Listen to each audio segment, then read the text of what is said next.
Sektor pertanian merupakan tulang punggung ketahanan pangan di berbagai negara, termasuk Indonesia. Namun, di balik keberlimpahan hasil panen, tersembunyi salah satu ancaman kecil namun mematikan, yaitu kutu daun. Salah satu spesies yang menjadi perhatian utama adalah Phenacoccus manihoti atau kutu putih singkong. Serangga ini memiliki tubuh kecil, lunak, berwarna putih keabu-abuan dan sering diselimuti lapisan lilin. Mereka berkembang biak cepat dan menyerang bagian bawah daun, pucuk, hingga batang tanaman terutama pada tanaman singkong. Kutu daun ini menyerang dengan cara menghisap cairan flum tanaman. Akibatnya, daun menjadi mengerut, menguning, dan menggulung. Serangan berat menyebabkan tanaman mengalami kerusakan fisiologis, pertumbuhan terganggu, bahkan mati.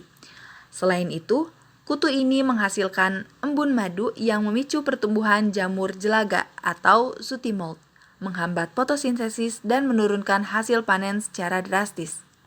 Dalam kondisi parah, serangan P. manihoti bisa menyebabkan kehilangan hasil panen hingga 50-80%, yang berdampak besar pada kesejahteraan petani dan ketahanan pangan nasional. Selama ini, pengendalian kutu daun banyak mengandalkan pestisida kimia sintetis.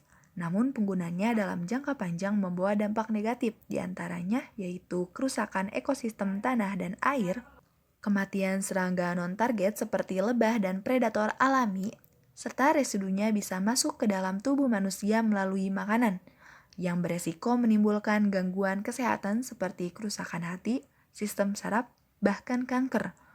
Oleh karena itu, diperlukan solusi alternatif yang ramah lingkungan dan aman bagi kesehatan.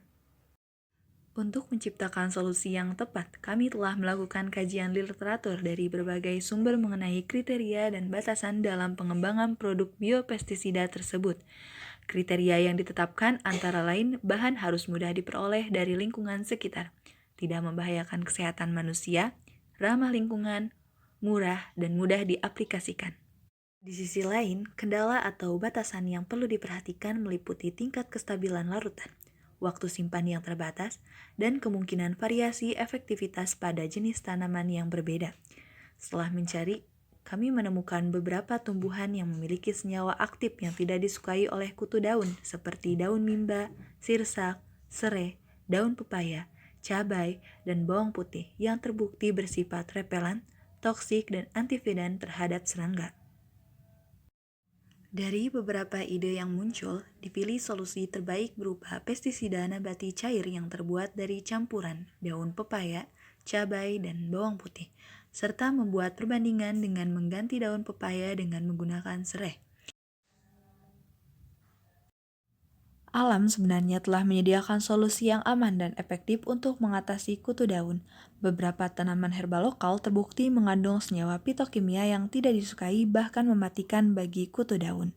Salah satunya yaitu daun pepaya atau karika pepaya.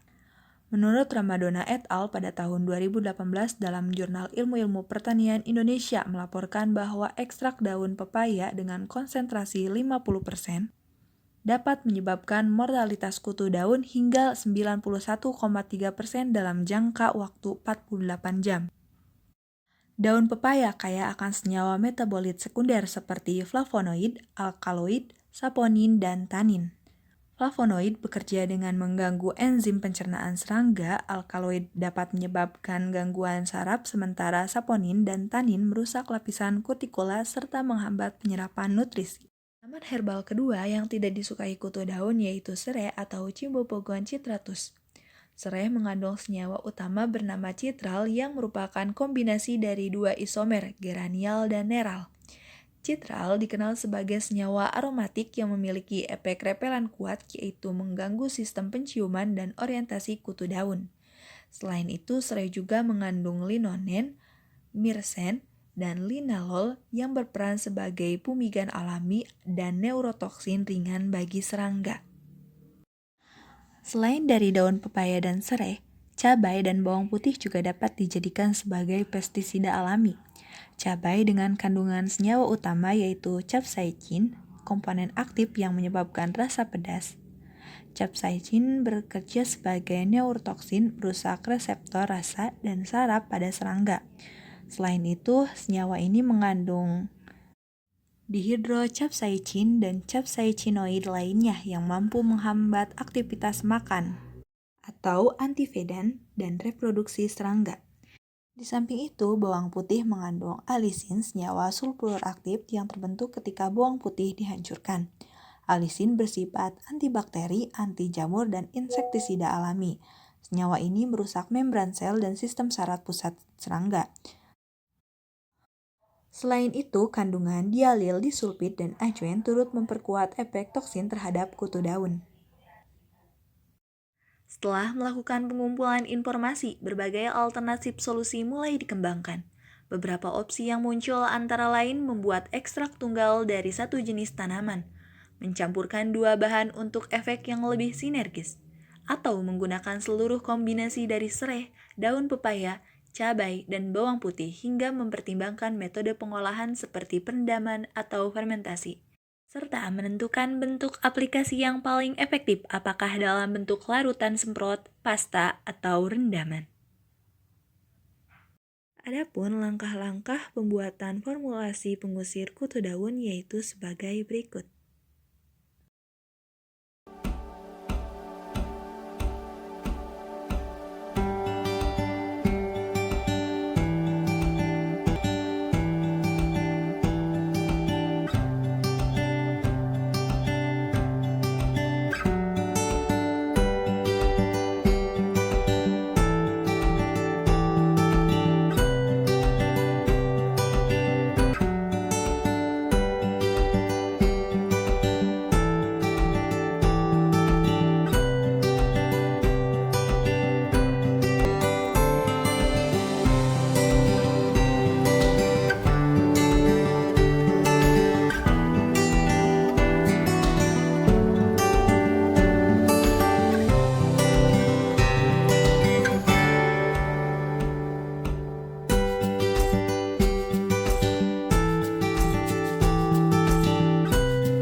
Pestisida nabati dari sereh, sirsak, daun pepaya, cabai, dan bawang putih terbukti menjadi solusi alami yang efektif untuk mengendalikan kutu daun atau Phenacoccus manihoti pada berbagai tanaman, seperti singkong, jambu, tomat, cabai, dan terong.